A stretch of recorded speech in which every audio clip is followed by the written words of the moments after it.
Hey guys, welcome back to Bunga's Custom Bikes. Today we have this 4-speed transmission. As a follow-up from our engine rebuild, we're going to rebuild the transmission also. This one's having some problems. The clutch lever just kind of free spins. It's not engaging the clutch at all. So we got to fix that and see what else is going on with it. But first, I got this little stand jig for rebuilding this. It comes from Lowbrow Customs.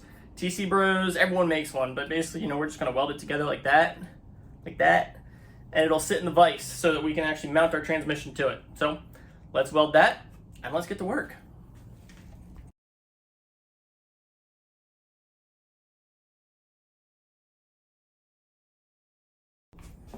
So, got it welded up.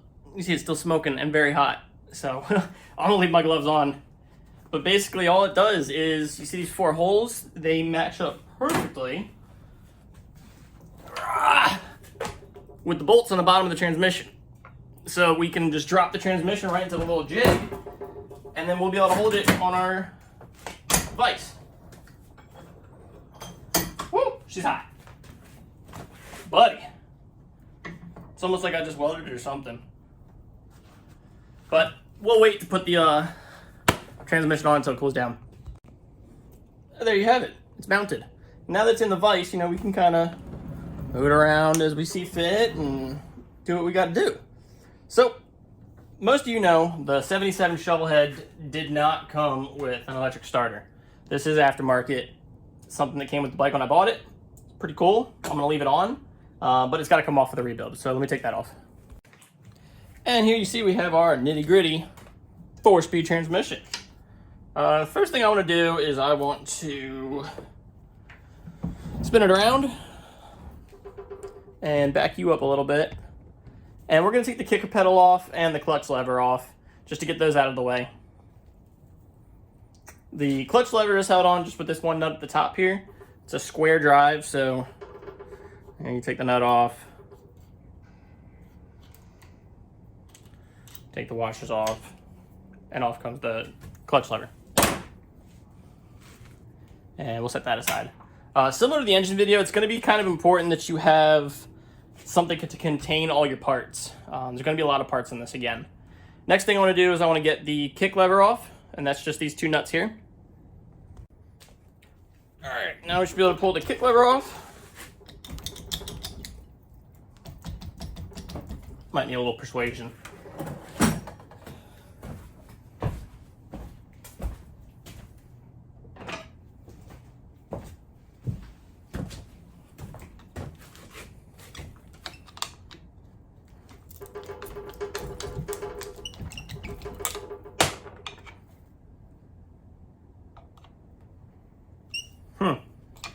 She doesn't want to come off.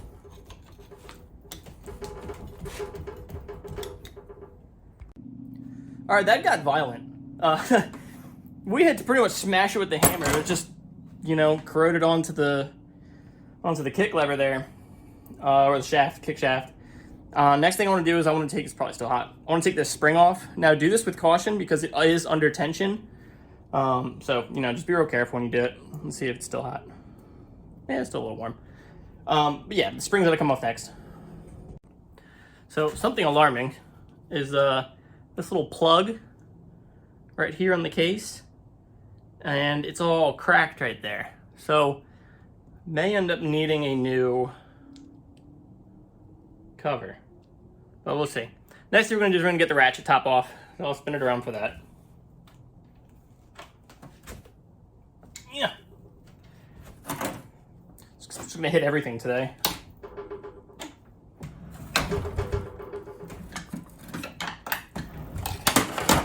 Yeah, so let's get the ratchet top off. This is all Allen bolts. I do not remember what size. I will find out right now and tell you.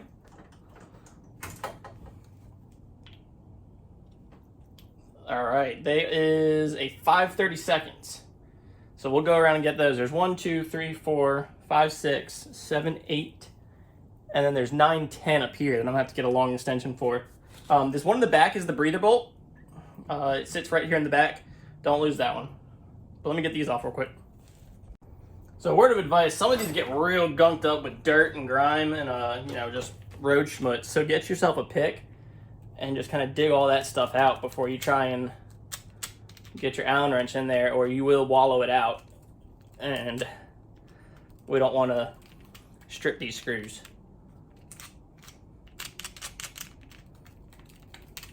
Especially these ones that are down here. You can also spray some brake clean on it. That'll get a lot of that crud out of there. Just to show you how much dirt is on there. Alright, we got all the bolts off. The two special ones. There's this little flathead right here that lives just next to the shifter assembly. And then there's the breather that lives in the back. So now we should be able to pop this off. It might need a little persuasion just because it's been on for so long. We can use the detent here. This is the neutral detent, and then the bolt there. Just give it a little tap. You really don't want to pry on this just because it is, you know, a machine surface. So if you have to, you can kind of, you know, give it taps and then work it off. All right, a little love and persuasion. We got it loose.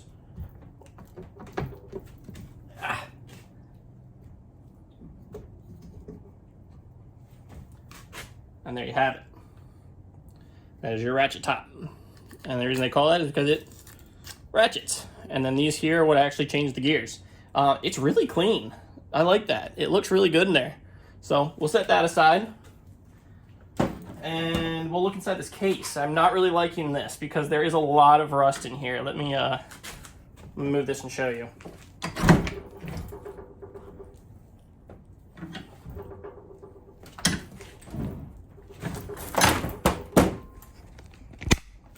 So if you see in there, a lot of rust on those gears. None of it looks pitting, so I think we should be able to clean it off. But we'll have to see, hopefully. Next thing we're going to do is we're going to take the kicker cover off. And I'm not too hopeful about this because it's just, I've got one regular nut here, acorns, an Allen bolt there. It's missing a stud and bolt entirely here, and then down here on the bottom there's no nut. So I'm really not optimistic about taking this off, but one way to find out. Alright, all the nuts are loose. Let's go ahead and pull this kicker cover off. Well, that's not good. Figured out why our clutch wasn't working. There's no throw-out fork, or throw-out bearing for that matter. That whole assembly is just missing. So that's cool. Yeah. So we're going to need to order that and probably a new case because as you can see, like I said, it's cracked. So, well, in YouTube time, I'll have it in the next video. But in meantime, it's probably going to be a week or so. So if this video is a little later than, you know, a week before the last one, that's why. Alrighty, let's get that done.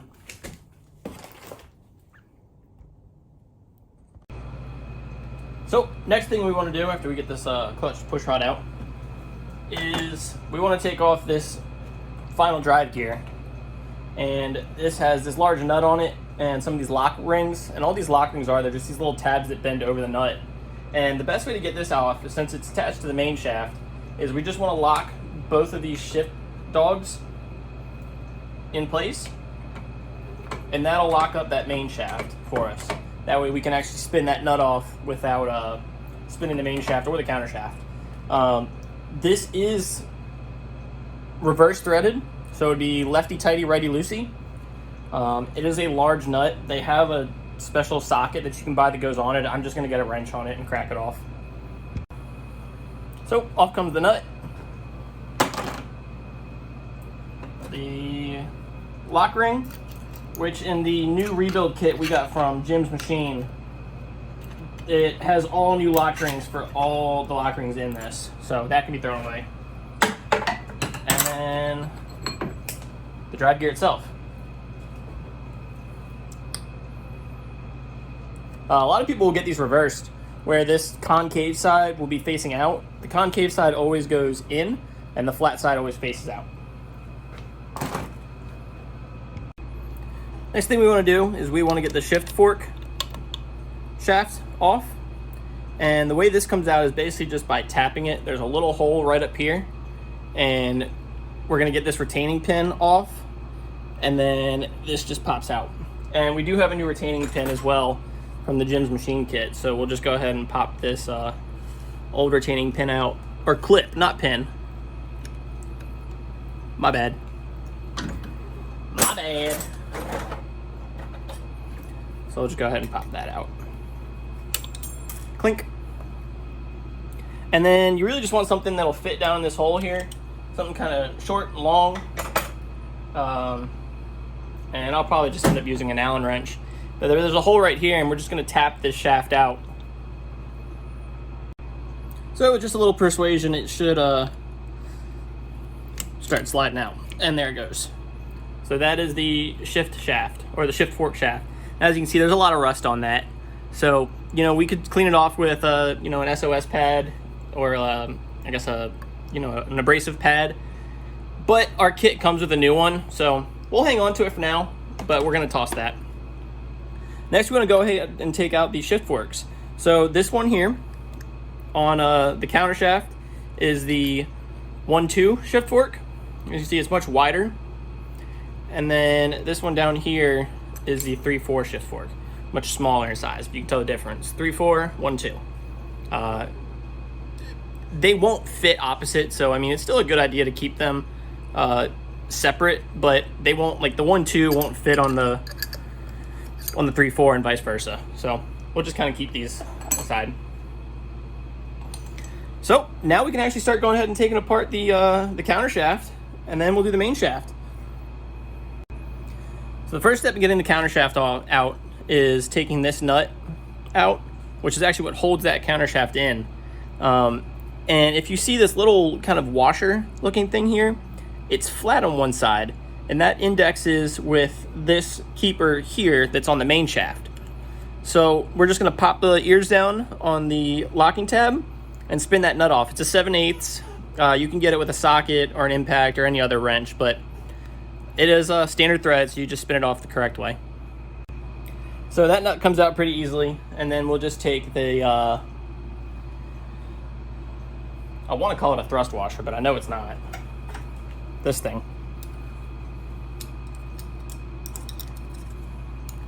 This thing, dang. If it wants to come out, it doesn't look like it wants to come out.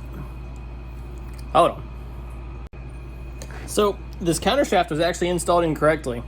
So if you see the flat spot here on the top of the counter shaft, obviously that corresponds with the flat spot in the tab here. Now this tab also has it's on the floor now. Ugh. This tab also has a flat spot milled into it, which is actually supposed to go and meet up with the flat spot here. Get my fingers out of the way. Kind of like that. Get my fingers out of the way. Kind of like that. But the counter shaft is rotated the wrong way. So the counter shaft's actually supposed to be like that, so that this mates up like that. But it's not. So I know this is kind of a weird angle, but the counter shaft's right here. So the counter shaft itself just slides out. So here's the shaft. Now be really careful when you do this, because there's needle bearings on the shaft that you don't want to lose. But if you see, I'm just kind of pulling this shaft out the back end. Very easy, very carefully. Making sure we don't lose any of the needle bearings, and it looks good so far. But there's the counter shaft, also all rusty. And then the counter shaft group just pulls out.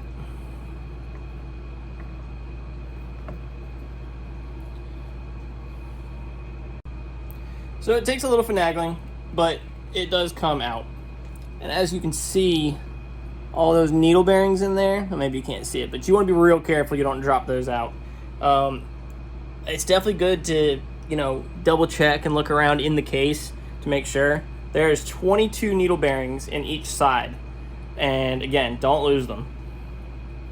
So we're going to put our thumbs over the ends so as not to lose the needle bearings. I can already feel them tumbling out. And then we're going to set this down. So another kind of critical piece is the thrust washer for the counter shaft. That there. This is sized specifically for the counter shaft. And it just sits right in here. And it actually sets that end gap, or in the end play on the counter shaft. So don't lose this.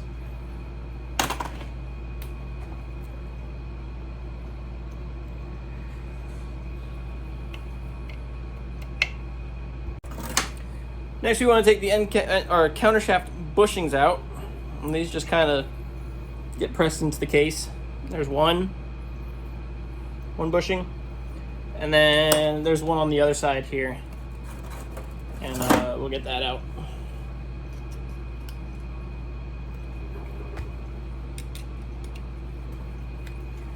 A little persuasion, some love taps.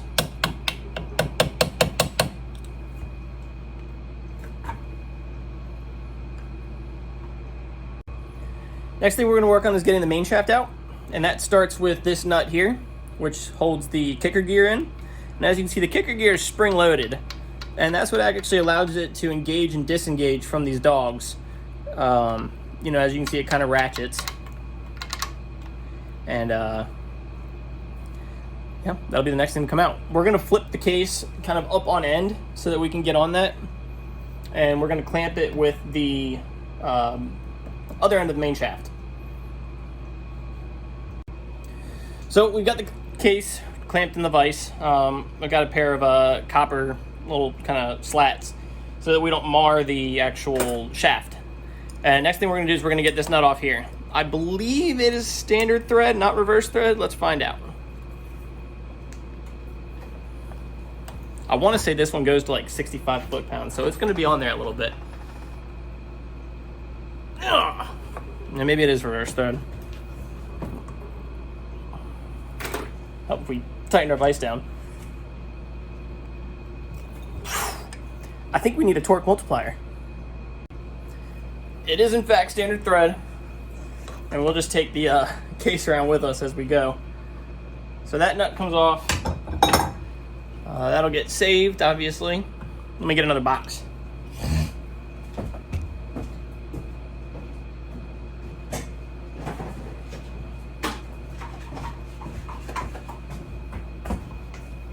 This will be for all my main shaft parts.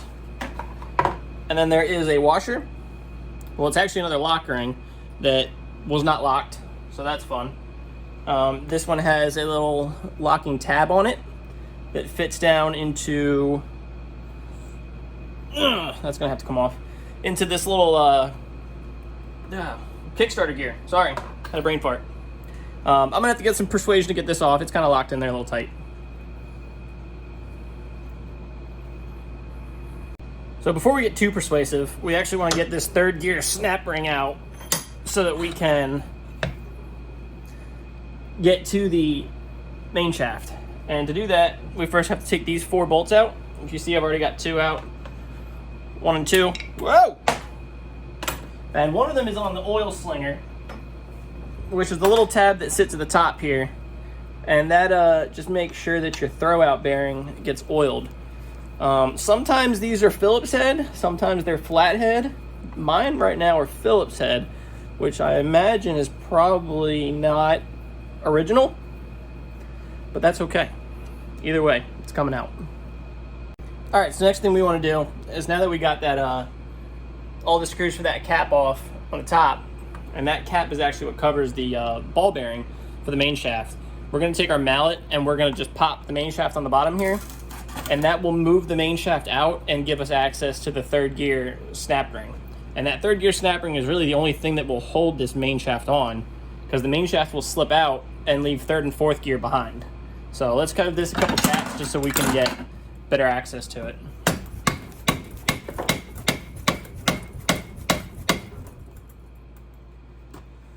Move our source of fire away.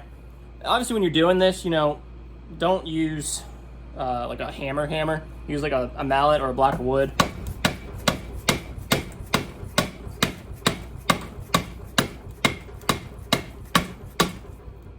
Alright, now we've gotten ourselves some room. And I'll be honest with you, there's no real easy way to get this snap ring off. I mean, it's going to be a bear no matter what.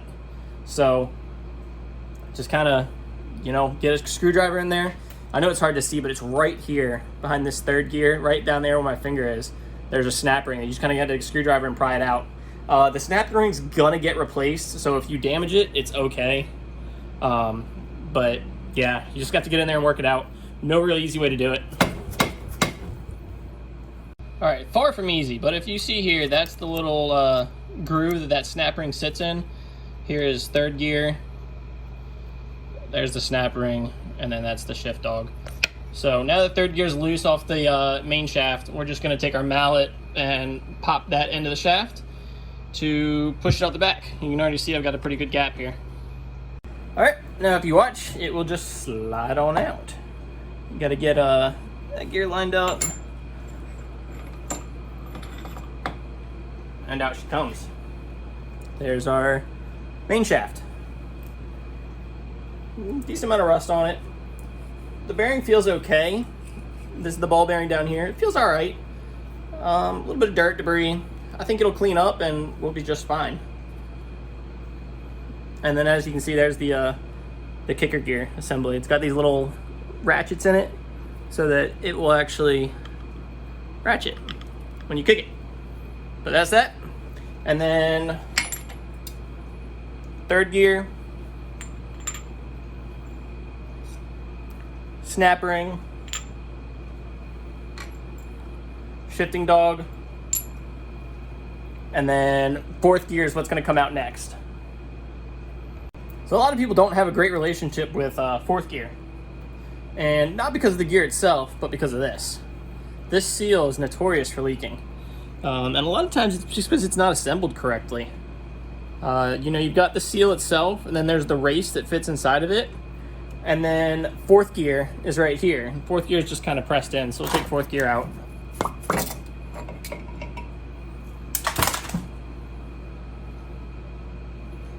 And again, be very careful of all the needle bearings. There's 40 something, I want to say 42 needle bearings in there. So, you know, don't lose them all. So if you're lucky, all those needle bearings will fall right here into the case. If you're unlucky like me, you'll lose half of them on the floor. So, best way to get at them is just with a little magnet tool here. And just kind of fish them all out. Definitely make sure you get a good count. Like, I'm going to have to like triple check to make sure I have all of them, since I dropped at least 6 on the floor. Because obviously if you're missing any, it's just not going to work very good.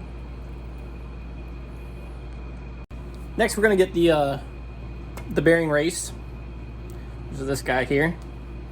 And the seal itself out. So the race just kind of sits in the seal, and we can just kind of tap it out.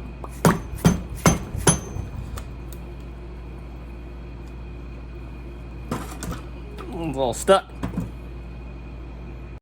So with the use of my special seal puller tool, i.e. an old pedal wrench for a bicycle, I was able to pull the seal out and the bearing race that goes on it.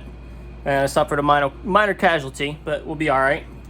So we're going to keep the race, get rid of the seal. Really, I mean, the last thing you have, you've got this bushing here. And I mean, you can take it out if you want. There's a snap ring on the back, but just look at it, you know, feel it. Does it feel like there's excessive wear? Are there any gouges in it, any pitting? If any of that is true, then yeah, go ahead and pull it. But in this situation, I'm going to leave it. It feels good. I don't really see any need. So that's pretty much it. As you can see, the case is empty. You know, now really all we need to do is clean. I'm going to clean the crap out of it, clean all the gears, all the small parts, everything we're going to reuse. And then you want to inspect everything. So inspect your gears, inspect all your mating surfaces, inspect, you know, the bushings. You know, your rebuild kit should have a full set of bushings in it. If they need to be replaced, replace them. But that's where I'm going to leave it for this video. It's going to be similar to the engine video, where it's going to be part 1 and part 2. So this will be the end of part 1. I'm going to post part 2 at the same time, so if you haven't already seen it, check it out. But stay riding, friends.